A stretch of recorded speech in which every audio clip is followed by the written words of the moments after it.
Salut et bienvenue sur le podcast Être infirmier. Je suis Clément de Réussite en IFSI et je t'emmène toutes les 2 semaines découvrir un service de soins dans lequel exerce un ou une infirmière. Eh bien salut Matt, bienvenue dans le podcast. Salut, merci à toi pour ton invitation. Alors Matt, t'es infirmier au bloc opératoire, mais attention, t'es pas IBOD. Alors avant qu'on rentre dans le sujet, et c'est ça qui va être vraiment intéressant aujourd'hui, est-ce que tu peux déjà te présenter ? Ouais, écoute, donc moi c'est Mathias, j'ai 32 ans. Avant de faire l'école d'inf, j'étais aide-soignant pendant 10 ans. J'ai fait des services comme l'orthotrauma pendant 6 ans et la neurologie pendant 4 ans. Donc voilà, disons que j'avais toujours le projet de faire infirmier, mais les choses font que des fois ça prend un peu plus de temps. Mais voilà, du coup je me suis lancé, j'y suis, et c'est parfait. Et donc voilà. Donc aujourd'hui, comme je disais, t'exerces au bloc opératoire, mais t'es infirmier diplômé d'État. Est-ce que du coup, pour rentrer directement dans le vif du sujet, on peut exercer au bloc sans être IBOD ? Alors ouais, effectivement, donc ça a été mon projet pendant mes 3 années d'école d'inf, c'est de pouvoir rentrer au bloc opératoire parce que c'est vraiment le milieu qui m'intéressait le plus. C'était soit ça, soit les services type réanimation, soins intensifs, urgence quoi.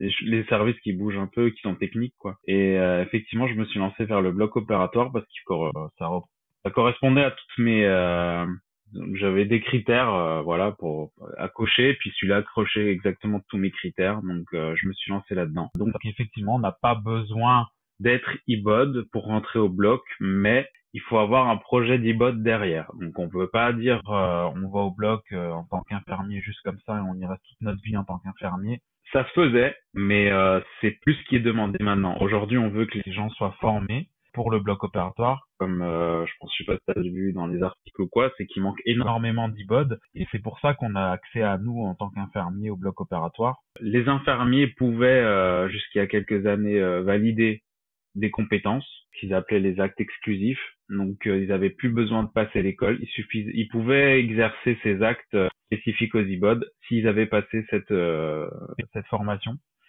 Mais là, ça a été retiré pour justement pousser les gens à aller plus vers le diplôme d'IBOD. Donc, il faut avoir un projet infirmier de bloc, donc IBOD, si on veut aller au bloc opératoire. Après, c'est pas nécessaire, si c'est peut-être que transitoire, si maintenant le bloc, ça vous intéresse pas.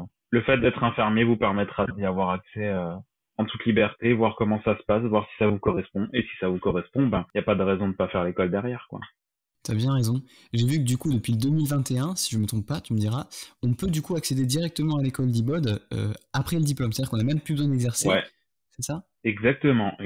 C'est que depuis 2021, je crois que c'était début janvier 2002. C'est janvier 2021, pardon. T'as plus besoin de faire tes 2 années de service en tant qu'infirmier. Tu peux aller directement à l'école d'IBOD. Alors, est-ce que c'est une bonne chose? Est-ce que c'est une mauvaise chose? Maintenant, pour y être depuis presque un an au bloc, je pense que quand on rentre dans la formation d'IBOD directement en sortant du diplôme d'inf avec sans aucune expérience professionnelle, c'est faisable. Je pense que c'est faisable, mais ça reste compliqué.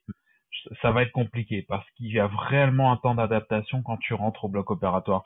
C'est pas comme dans un service parce que tu as été formé pendant 3 ans pendant un service classique, je veux dire dans les services de soins que tout le monde connaît, mais le bloc c'est complètement différent. En fait, tu apprends un autre métier, tu fais le métier d'IBOD. Et IBOD, c'est une formation à part, c'est une formation qui va te spécialiser. Et donc, en fait, quand tu arrives au bloc, tu réapprends tout de A à Z, parce qu'il y a tout ce que tu as appris jusqu'à maintenant va te servir comme connaissance, mais dans la pratique, c'est plus ce que tu vas faire. Tu vas faire le métier d'IBOD, et donc pour ça, il va te falloir, je sais pas, 2-3 mois pour commencer à être un petit peu à l'aise. Après, je parle même pas encore de l'instrumentation et tout ça derrière, parce que c'est tellement spécifique en fonction de la spécialité où tu travailles, des chirurgiens, du type d'opération. Enfin, je veux dire, il y a tellement de trucs à prendre en compte que, franchement, il faut une bonne année avant d'être réellement à l'aise au bloc opératoire. C'est d'ailleurs le choix que t'as fait toi personnellement. T'as hésité entre aller directement à l'école parce que c'était ce que tu voulais faire, ou ça t'a conforté au moins de faire ce que tu fais là ?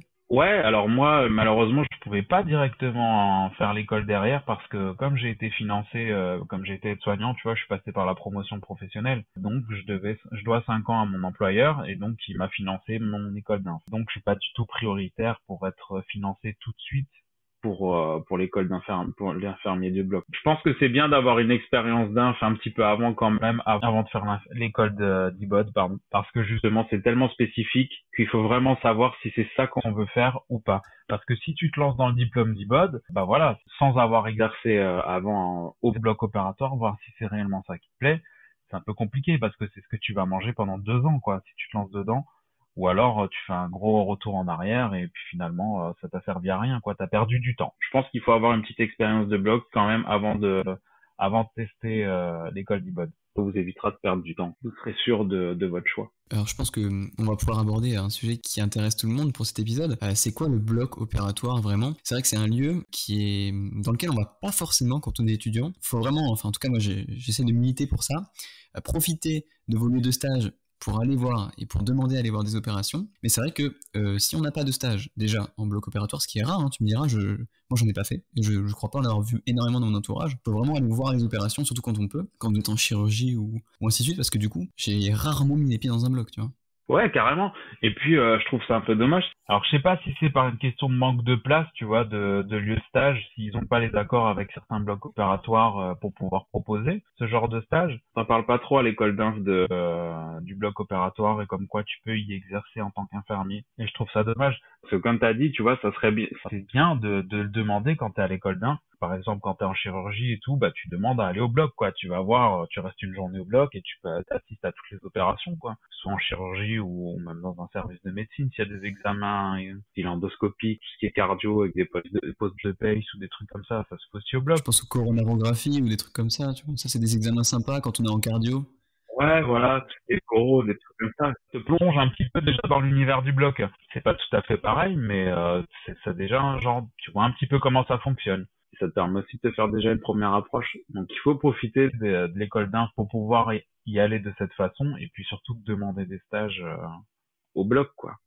Pour les personnes qui nous écoutent et qui ont probablement, pour certains, jamais mis les pieds dans un bloc, est-ce que tu peux essayer de nous expliquer un petit peu c'est quoi un bloc et surtout quel est le rôle de l'infirmier du coup dans ce bloc? Bah, dans un bloc opératoire, donc déjà, on va travailler avec beaucoup de monde, hein. On va travailler avec les chires, on va travailler avec des anesthésistes, on va travailler avec les IBOD, les IAD. En tant qu'infirmier, tu vas travailler avec des AS, tu vas travailler avec des ASH. Je veux dire, c'est vraiment une grosse équipe et qui fonctionne pour que les programmes opératoires tournent le plus rapidement possible et le mieux possible. Alors pour le rôle infirmier, c'est un peu comme le métier d'IBOD. Donc le métier d'IBOD, c'est en 3 catégories. Il y a trois choses que tu peux faire. Donc tu peux faire ce qui est circulant ou penseur, ce qu'on appelle circulant ou penseur. T'as le métier d'instrumentiste. Et puis alors t'as aide opératoire. Donc ça, c'est les 3 fonctions que l'IBOD peut réaliser. L'infirmier, il va plutôt pouvoir réaliser que le penseur et le circulant. Et dans certains cas, il va pouvoir faire instrumentiste. Aux yeux de la loi, il peut faire instrumentiste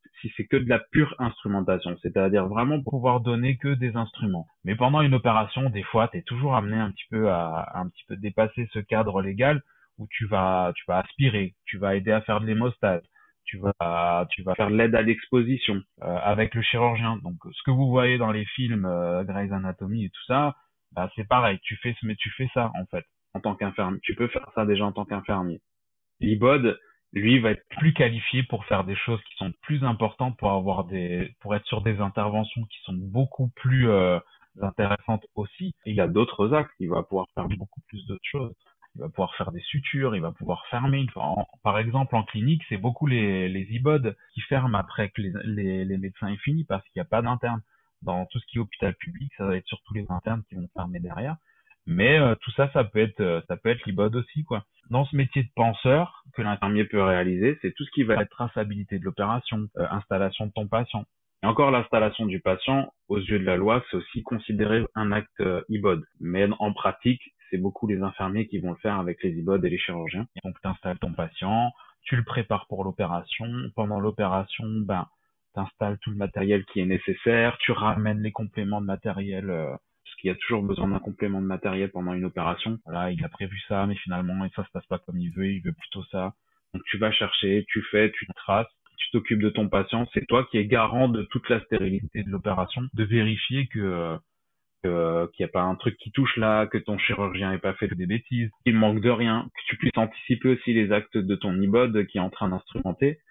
Tu vas lui donner des fils en avance, tu vas regarder si elle a pas besoin de quelque chose. Si tu veux, dans le bloc, le circulant, c'est celui-là qui va avoir la vue d'ensemble sur tout ce qui se passe. L'instrumentiste, lui, va être vraiment concentré sur sa table d'opération, anticiper les temps opératoires pour pouvoir donner les instruments nécessaires au chirurgien pour que ça roule, quoi, que ça aille vite, que le chirurgien, ça soit fluide pour lui. Parce que plus c'est fluide pour lui, plus ça va aller vite, et plus il va être en confiance, et mieux ça va se passer.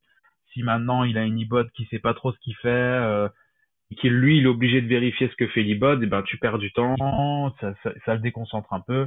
Donc il faut que ce soit fluide, et pour ça c'est important. Le circulant va voir tout ce qui se passe autour, l'instrumentiste est concentré sur sa table, et l'aide opératoire c'est vraiment dans les cliniques ou alors dans certains hôpitaux où il n'y a pas trop d'internes, mais c'est souvent le métier, c'est souvent ce que l'interne fait avec le chirurgien. Donc là il va vraiment opérer avec lui.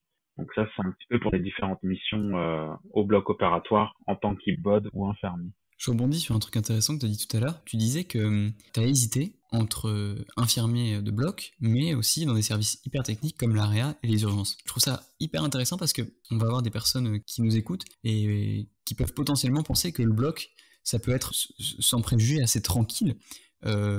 C'est quoi qui fait que pour toi c'était aussi une spécialité qui bouge? C'est sûr que c'est plus tranquille dans le sens où, en fait, quand nous on prend en charge un patient, on prend en charge un patient à la fois.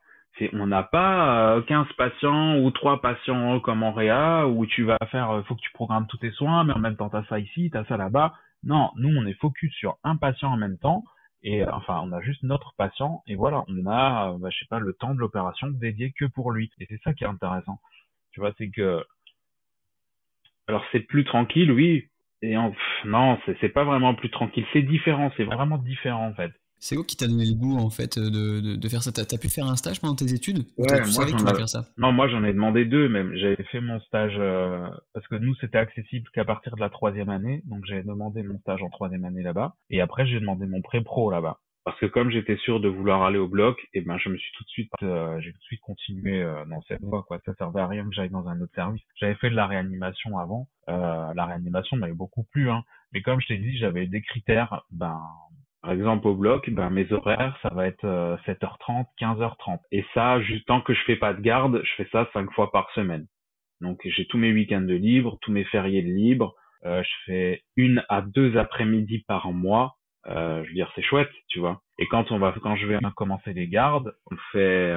Après, c'est pas partout pareil, hein. Il y a des blocs qui sont en 12 heures, d'autres qui fonctionnent un peu plus tard. Ça dépend. Mais nous, on fonctionne comme ça. C'est du 7h30, 15h30. Quand on est d'après-midi, on fait midi et demi, 19h30. Tu vois, c'est des horaires cool. Tu vois, c'est pas trop tard, c'est pas trop tôt. Et quand on est de garde, il y a deux types de garde. Il y a la garde de semaine où on va commencer à 1h jusqu'à 7h30 le lendemain matin. Et après, il y a la garde de week-end où là, c'est 24 heures, de 7h à 7h, quoi. C'est des gardes où tu dois être présent physiquement ou c'est des gardes où tu peux être chez toi? Alors moi, comme je suis sur un bloc gynéco-obstétrique aussi, tu vois, on fait beaucoup de césariennes. Et donc, nous, on est obligé d'être sur place. Si tu veux, quand il y a des césariennes en code rouge, donc il faut que le bébé soit dehors en moins de 15 minutes. Et donc, on peut pas être d'astreinte. Tu vois, il faut qu'on soit de garde sur place. Donc là, tu descends et généralement la patiente elle est déjà là et puis c'est fait en 15 minutes. Hein, je veux dire, une césarienne code rouge, t'arrives dans la pièce, le chirurgien il est déjà là avec la dame, voilà, tu jettes de la bétadine sur le ventre et ils ouvrent et hop ils sortent le bébé le plus rapidement possible parce que le plus important c'est de sauver le bébé parce que là il est en détresse vitale. Donc pour ça on est en garde sur place. Je rebondis sur ce que tu disais que tu travailles dans un bloc gynéco-obstétrique, c'est ça? Ouais, et pédiatrique. Et pédiatrique. Comment ça se passe du coup? Parce que tu as plein de blocs différents. Quand tu trouves un poste, est-ce que tu trouves un poste dans un bloc spécifique? Est-ce que tu peux travailler un peu n'importe où? Comment ça se passe? Alors moi j'ai la chance de travailler dans un bloc où on fait vraiment beaucoup de spécialités. Donc on est répartis en 3 équipes différentes, mais il y a une équipe qui fait digestive, vasculaire, thoracique, urologie, peu de scénologie. Il y a une autre équipe qui fait ORL, ophtalmo, stomato. Et il y a mon équipe où on fait gynéco, pédiatrie, esthétique, scéno. Et après, la pédiatrie, c'est très large. Donc, la pédiatrie, c'est au sens large. On va faire de l'ORL pédia, on va faire de la stomato pédia, on fait de l'ortho, on fait du DIG, on fait de l'uro. c'est très large la pédiatrie, c'est ça qui était intéressant. Et donc nous, généralement quand tu postules sur un bloc. Après, je sais pas comment ça se passe réellement ailleurs, s'ils ont aussi plusieurs spécialités ou ils sont vraiment des blocs dédiés. Je sais qu'il y a des blocs dédiés, tu vois, ils vont faire par exemple que de la cardio, voilà, ou que du thoracique ou que du vasculaire, mais c'est souvent des services hyper spécialisés où ils font des grosses OP, c'est un peu de la pointure, tu vois, parce que moins tu fais de choses aussi et plus t'es spécialisé, tu vois. Nous on fait beaucoup de choses, mais parce qu'on a un grand bloc avec plusieurs équipes, c'est pour ça qu'il y a plusieurs équipes. Mais non, je pense que pour les autres infs, ça doit être des petites spé, tu vois, par exemple, c'est des petits pôles en fait. Ça exactement, ça doit être des petits pôles, un peu comme chez nous. Je pense pour la majorité, hein. Est-ce que tu auras un conseil à donner pour si on se met dans la peau de futurs étudiants qui s'apprêtent à aller au bloc ou carrément des IDE qui s'apprêtent à prendre un poste au bloc? Est-ce que tu as des petits trucs que tu leur conseillerais au moins pour se préparer à l'avance? Bah comme on a dit, si c'est des IDE qui aimeraient peut-être voir faire du bloc, demandez des journées d'essai.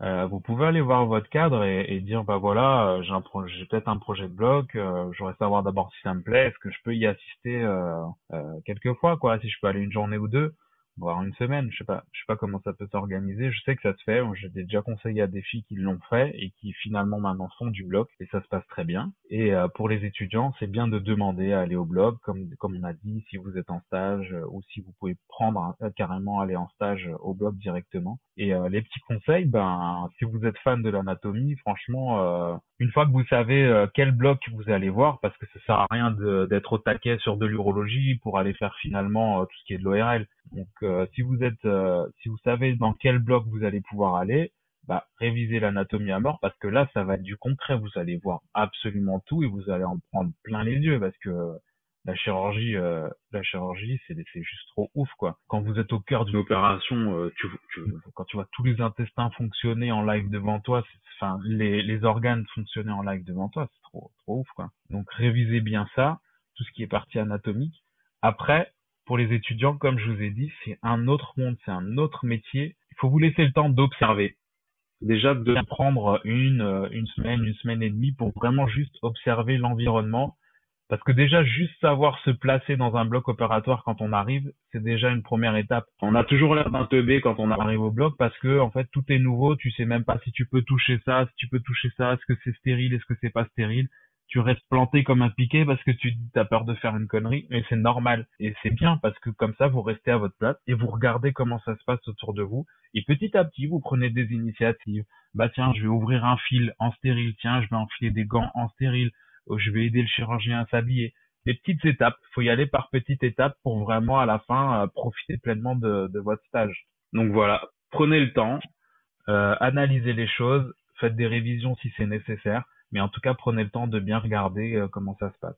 Et ben, c'était hyper clair, Matt. Je te remercie pour l'interview. Bah de rien, merci à toi. J'espère que j'ai pu répondre à toutes tes questions correctement. Et puis bah, si vous avez d'autres questions, vous avez mon Insta ou vous posez des questions.